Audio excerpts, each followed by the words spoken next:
നമസ്കാരം. ഇറാനിലെ സൈനിക നടപടി സ്ഥിരീകരിച്ച് US president Donald Trump. Iran ഭരണകൂടത്തിൽ നിന്നുള്ള ഭീഷണി ഇല്ലാതാക്കാൻ ലക്ഷ്യമിട്ടാണ് സൈനിക നടപടിയെന്ന് ട്രംപ് ന്യായീകരിച്ചു. ഇറാൻ തലസ്ഥാനമായ ടെഹ്റാന് നേരെ USഉം ഇസ്രയേലും സംയുക്തമായിട്ടാണ് ആക്രമണം നടത്തിയത്. ടെഹ്റാനിൽ വൻ സ്ഫോടനം നടന്നതിന്റെ ദൃശ്യങ്ങൾ പുറത്തു വന്നിരുന്നു. വീഡിയോ സന്ദേശത്തിലൂടെയാണ് ഇറാനിലെ സൈനിക നടപടി ട്രംപ് സ്ഥിരീകരിച്ചത്.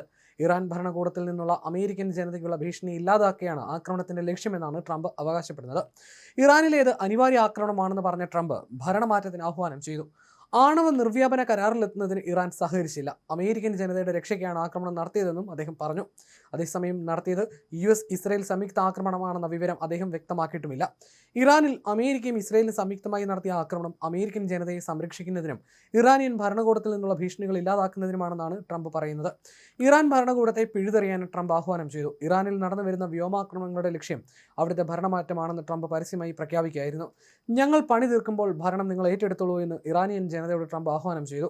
8 മിനിറ്റ് നീണ്ട വികാരനിർഭരമായ വീഡിയോ സന്ദേശത്തിലൂടെയാണ് ട്രംപ് തന്റെ നിലപാട് വ്യക്തമാക്കിയത്. ഇറാൻ റവല്യൂഷണറി ഗാർഡുകൾക്കും സൈന്യത്തിനും പോലീസിനും ട്രംപ് അന്ത്യശാസനം നൽകി. ആയുധം താഴെവെക്കുക, നിങ്ങൾക്ക് പൂർണ്ണമായി സുരക്ഷ ഉറപ്പ് നൽകുന്നു, അല്ലെങ്കിൽ നേരിടേണ്ടി വരിക ഉറപ്പായ മരണമായിരിക്കുമെന്നാണ് ട്രംപിന്റെ മുന്നറിയിപ്പ്. കീഴടങ്ങുന്നവർക്ക് മാപ്പ് നൽകുമെന്നും എന്നാൽ പ്രതിരോധിക്കുന്നവർക്ക് ദയയുണ്ടാകില്ലെന്നും അദ്ദേഹം വ്യക്തമാക്കി. അതേസമയം ഇറാൻ ജനതയും ട്രംപ് അഭിസംബോധന ചെയ്തു. നിങ്ങളുടെ സ്വാതന്ത്ര്യത്തിന്റെ പുലരി അടുത്തു കഴിഞ്ഞു. വീടിനുള്ളിൽ തന്നെ ഇരിക്കുക. പുറത്തിറങ്ങുന്നത് അപകടമാണ്. എല്ലായിടത്തും ബോംബുകൾ വർഷിക്കപ്പെടും. ഞങ്ങളിത് അവസാനിപ്പിച്ചു കഴിയുമ്പോൾ നിങ്ങളുടെ സർക്കാർ നിങ്ങൾക്ക് സ്വന്തമാക്കാം. വരും തലമുറകൾക്ക് ലഭിക്കാനിടയുള്ള ഏക അവസരമാണിത്. വർഷങ്ങളായി ഇറാൻ ജനത ആവശ്യപ്പെട്ടുകൊണ്ടിരുന്ന സഹായം ഇപ്പോൾ അമേരിക്ക എത്തിച്ചിരിക്കുകയാണെന്ന് ട്രംപ് അവകാശപ്പെട്ടു. ഭീമമായ ശക്തിയോടെയും വിനാശകരമായ കരുത്തോടെയുമാണ് അമേരിക്ക ഇറാനെ നേരിടുന്നത്. സ്വന്തം വിധി നിർണ്ണയിക്കാനും ഐശ്വര്യപൂർണ്ണമായ ഭാവി കെട്ടിപ്പടുക്കാനുമുള്ള ഈ നിമിഷം പാഴാക്കരുതെന്നും അദ്ദേഹം ഇറാൻ ജനതയെ ഓർമ്മിപ്പിച്ചു. ലോകമൊന്നടങ്കം ശ്വാസമടക്കി പിടിച്ചാണ് ഈ നീക്കങ്ങളെ നോക്കിക്കാണുന്നത്. ട്രംപിന്റെ ഈ പ്രഖ്യാപനം പശ്ചിമേഷ്യയിൽ വലിയൊരു രാഷ്ട്രീയ ഭൂകമ്പത്തിനാണോ അതോ രക്തച്ചൊരിച്ചിലിനാണോ വഴിവെക്കുക എന്ന ആശങ്കയിലാണ് ലോകരാജ്യങ്ങൾ. ആക്രമണം ഇറാനും സ്ഥിരീകരിച്ചിട്ടുണ്ട്. ടെഹ്റാനിലെ യൂണിവേഴ്സിറ്റി സ്ട്രീറ്റിലും ജോംഹൂരി മേഖലയിലും നിരവധി മിസൈലുകൾ പതിച്ചു. ഇറാൻ പരമോന്നത നേതാവ് ആയത്തുള്ള അലി ഖമേനിയുടെ വസതിക്ക് സമീപവും മിസൈൽ പതിച്ചതായി വാർത്താ ഏജൻസിയായ അസോസിയേറ്റഡ് പ്രസ് റിപ്പോർട്ട് ചെയ്തു. ഇറാൻ പ്രസിഡന്റിന്റെ വസതിയും ആയുധ കേന്ദ്രങ്ങളും ഉൾപ്പെടെ ലക്ഷ്യമിട്ടാണ് ആക്രമണം നടന്നത്. ഇസ്രയേലിൽ അടിയന്തരാവസ്ഥ പ്രഖ്യാപിച്ചു. ആക്രമണത്തിന് പിന്നാലെ വ്യോമപാത ഇസ്രയേൽ അടച്ചു. പലയിടങ്ങളിലും ഇന്റർനെറ്റ് സേവനവും വിച്ഛേദിക്കപ്പെട്ടു. പുതിയൊരു ഉത്തരവുണ്ടാകുന്നതുവരെ പൊതുജനം വിമാനത്താവളങ്ങളിലേക്ക് വരരുതെന്ന് ഇസ്രയേൽ ഗതാഗത വകുപ്പ് നിർദ്ദേശം നൽകി.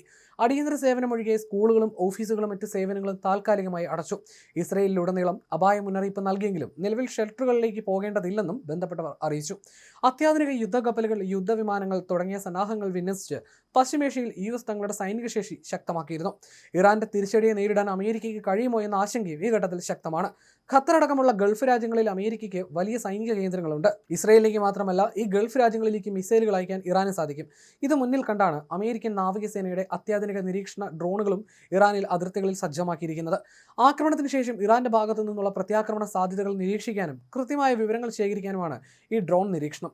കഴിഞ്ഞ ജൂണിൽ നടന്ന 12 ദിവസത്തെ വ്യോമ യുദ്ധത്തിന് ശേഷം ഇറാൻ തങ്ങളുടെ ആണവ പദ്ധതികളുമായി മുന്നോട്ട് പോയാൽ വീണ്ടും ആക്രമിക്കാനായിരുന്നു അമേരിക്കയും ഇസ്രയേലും മുന്നറിയിപ്പ് നൽകിയിരുന്നത്. ഇത് അവഗണിച്ചതാണ് നിലവിലെ വലിയ സൈനിക നീക്കത്തിന് കാരണമായതെന്നും കരുതപ്പെടുന്നു.